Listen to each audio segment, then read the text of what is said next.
बिस्मिल्लाहिर्रहमानिर्रहीम। 11 जून के mid day flash में बहुत सारी चीज़ें, तो हमने सोचा कि इस पे एक एक करके बात करते हैं। एक तो ये कि तेल की कीमतें फ़िलहाल अभी भी $90 से तजावुज़ किए हुए हैं, और थोड़ा सा हम दुनिया भर में मार्केट्स में हम इसका एक असर भी देख रहे हैं। बक़िया ये कि पाकिस्तान में बजट की आमद है, 12 जून को बजट है, और इस हवाले से इकनॉमिक सर्वे का इंतज़ार है। बहरहाल ये कि तकरीबन 4% का GDP जो है वो मुख्तस किया जा सकता है, और उसके अलावा ये है कि आउटले आ रहा है यानी डेवलपमेंट प्रोग्राम्स के लिए, वो तकरीबन 3.67 ट्रिलियन का यानी इकनॉमिक अपलिफ्ट के लिए।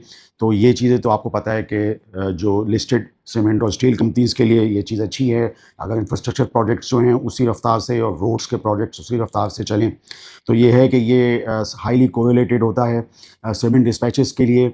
और आप जानते हैं कि 4 टन सीमेंट में 1 टन जो है वो सरिया भी होता है। तो आप देख सकते हैं कि हम थोड़ी सी हरकत देख रहे हैं, जितनी भी रीबार सरिया बनाने वाली कंपनियां हैं, तो उसमें ये है कि हम इस पे बात करेंगे। बकिया ये कि पाकिस्तान में सबसे हाईएस्ट एक महीने के अंदर रेमिटेंसेस मिली, तकरीबन $4 बिलियन से ऊपर तजावुज़ करते हुए, और $1 बिलियन जो है वो हमारे UAE से, और $1 बिलियन सऊदी अरब वगैरह से।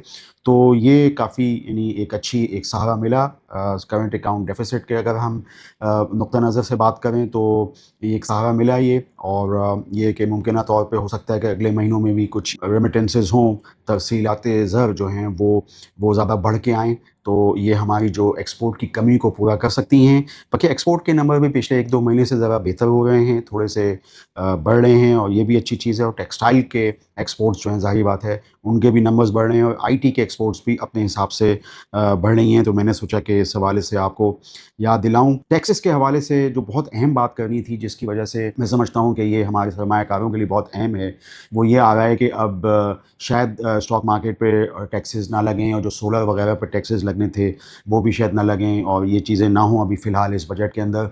ये चीज़ जो है वो अच्छी होगी, और किसी भी किस्म के टैक्स अगर स्टॉक मार्केट पे नहीं लगता और जूं का तूं मामला रहता है, तो मार्केट इसका एक मस्बत असर ले सकती है। अभी फ़िलहाल हम देख रहे हैं कि हमारी मार्केट जो है काफ़ी डल इसमें है, और उसकी कुछ वजूहात हैं। लोग जो हैं वो मतलब कैपिटल गेन और कैपिटल लॉस के हवाले से चीज़ें कर रहे हैं। तो मैंने सोचा कि ये चीज़ें बहुत ज़्यादा अच्छी देख ली जाएंगी जब 1 जुलाई आ जाएगा, रोल ओवर यानी फिस्कल ईयर जो है वो बदल जाएगा। तो उसके बाद जो है सूरत हाल मुख्तलिफ होगी, और हमारी मार्केट्स में जो इस वक्त मौक़े मिल रहे हैं, तो हमें उनको देखने की अशद ज़रूरत है। उसमें मैंने देख रहा था एक बहुत अच्छा यानी एक अच्छी कंपनी है, डिफेंसिव स्टॉक है, जैसे फौजी फर्टिलाइज़र कंपनी है। इसी तरीके से उसी कबील की एक कंपनी है फातिमा फर्टिलाइज़र्स, और ये भी यूरिया और यानी कैन बनाने वाली जो है एक अहम कंपनी है। गो के छोटी कंपनी है, लेकिन इनको भी डेडिकेटेड सप्लाईज़ जो हैं फीड स्टॉक गैस की वो मिलती हैं मारी एनर्जीज से, ढेकी से। तो ये एक कंपनी है, उसको डिविडेंड के नुक्ता नगाह से जो है गो के ये साल में 2 दफ़ा अभी तक डिविडेंड दे रहे हैं। जो फौजी फर्टिलाइज़र हो या एग्रो फर्टिलाइज़र हो, ये तो साल में 4 दफ़ा देते हैं, लेकिन ये है कि ये साल में 2 दफ़ा दे रहे हैं। मगर अब इनके मारूज़ात, इनकी बैलेंस शीट वगैरह बेहतर नज़र आ रही है, बुक्स पे इतना लून नज़र नहीं आ रहा। और फातिमा फर्टिलाइज़र्स जो हैं वो इनका एक सेल्स भी जहाँ आप देखें, और जहाँ हम इनके डिविडेंड देने की कैपेसिटी देखें, वो बहुत ज़्यादा बेहतर है पिछले कई सालों से। तो मैंने सोचा कि आपको इस हवाले से जो है वो करूँ आगाह।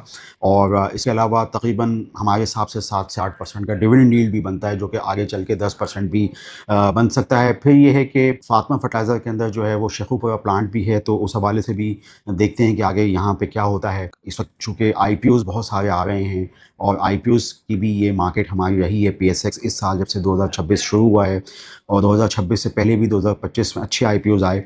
तो ये है कि आगे चल के मतलब इन चीज़ों में भी हो सकता है।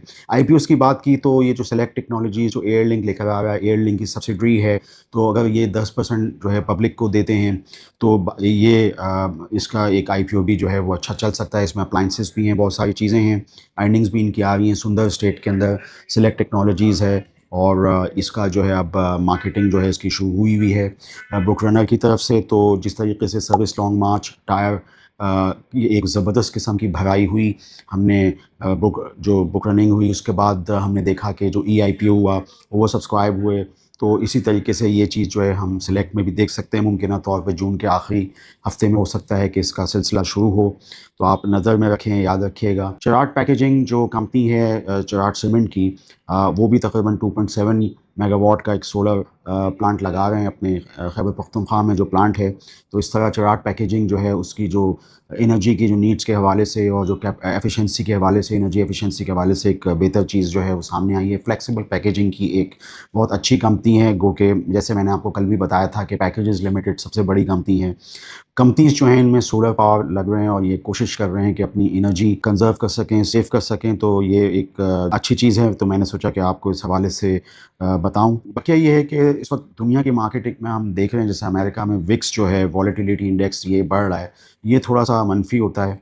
तो अगर वॉलेटिलिटी इंडेक्स जो है वो नीचे आए तो ये मार्केट्स उसका एक पॉज़िटिव साइन होता है। तो वाइस वर्सा जो है एक रिलेशनशिप है। बकिया ये है कि मार्केट्स में अच्छी-अच्छी अपॉर्च्युनिटीज़ ट्रेंड्स के हवाले से, जैसे मैंने कल एक बात की थी, तो ट्रेंड्स में जैसे चीज़ें हैं तो इसमें प्रॉपर्टी वैल्यूज़ के हिसाब से भी इस वक़्त चीज़ें बहुत सारी हो रही हैं। अब ये है कि ये बात जैसे मैंने अभी आपको बताया था कि स्टॉक मार्केट पे शेयर टैक्स ना आए, उर्दू मासरों में ये चीज़ मौजूद है। इसी तरीके से सोलर पे ना आए, तो इसी तरीके से ये जो इस वक़्त ये चीज़ हो रही है कि शायद विद होल्डिंग टैक्स जो है ये कम होने की बात हो रही है। जो भी प्रॉपर्टी परचेज़ होती है तो ये एक मस्बत साइन हो सकता है। और इसके अलावा जो सेल्स टैक्स वगैरह जो होता है उसमें भी बात हो रही है कि वो उसमें जैसे इसमें प्रॉपर्टी परचेजेस में 236K पे बात हो रही है कि ये 1.5% से 0.25% जो है हो जाएगा टैक्स फाइलर्स के लिए, और 236C पे बात हो रही है कि ये 1.5% हो जाएगा, 4.5%। तो ये सेल्स टैक्स का प्रपोज़ल है। तो ये इसमें ये है कि सेक्शन 236 बहुत अहम है। 11 पे पहले ही सुप्रीम कोर्ट का एक फ़ैसला आ चुका है। तो ये है कि ये कंस्ट्रक्शन सेक्टर बिलउमूम और बिलख़ुसूस हाउसिंग के अंदर जो है कुछ ये चीज़ें अच्छी हो रही हैं। तो ये चीज़ हमारी सीमेंट सेक्टर के लिए अच्छी है। और सीमेंट सेक्टर के अंदर हम पिक्स का बताते रहते हैं, उसमें लकी सीमेंट सबसे बड़ी कैपेसिटी वाली कंपनी है। और साथ ही साथ अब मेपल लीफ भी जो है वो एक बड़ा शेयर सामने आ गया है, और जिसके पास अब 88% होल्डिंग तकरीबन पायनियर सीमेंट के अंदर मौजूद है। और ये चीज़ अभी प्राइस में फैक्टर इन होना बाकी है। उनकी जो नॉर्मल ईपीएस जो 30 जून को है वो तो 8-9 रुपए है, लेकिन अब पायनियर के फैक्टर के बाद ये चीज़ जो है वो एक आगे चल के इसमें एक ऑर्गेनिक इफेक्ट 2027 के फिस्कल या 28 के फिस्कल में हो सकता है। बाकी उसमें एक हॉस्पिटल भी है नोवा केयर, और वहाँ पे भी सिविल वर्क्स जो हैं वो शुरू हुए हुए हैं। तो मैंने सोचा कि इस हवाले से आपको थोड़ा-सा इस टॉपिक पे भी जो है वो मामलात छू दूँ। आप स्टैंडर्ड कैपिटल सिक्योरिटीज़ के चैनल को सब्सक्राइब कीजिए। आज मैंने अपनी इन मारूज़ात में बात करने की कोशिश की कि बजट में स्टॉक पे शेयर टैक्स ना आए, सोलर पे शेयर टैक्स ना आए। इसके अलावा ये जो 236K और 236C जो है इसमें कुछ अगर छूट मिलती है तो ये है कि प्रॉपर्टी परचेजिंग में कुछ आसानियाँ होंगी, और ये है कि कंस्ट्रक्शन सेक्टर वगैरह के हिसाब से चीज़ें थोड़ी-सी बेहतर होंगी। तो ये मैंने सोचा कि आपको थीम बता दूँ। फिर ये है कि जो इकोनॉमिक सर्वे के अंदर जीडीपी ग्रोथ तकरीबन 4% के हवाले से, तो ये हम बात करेंगे कल इस पे खुल के। आप स्टैंडर्ड कैपिटल सिक्योरिटीज़ के चैनल को सब्सक्राइब कीजिए, हमारी मालूमात पर गौर कीजिए। आपका शुक्रिया। For more details, call us today at 111-111-721. Open an account with Standard Capital Securities. Start investing in your financial future. Talk to our experts and get access to exclusive market research and much more.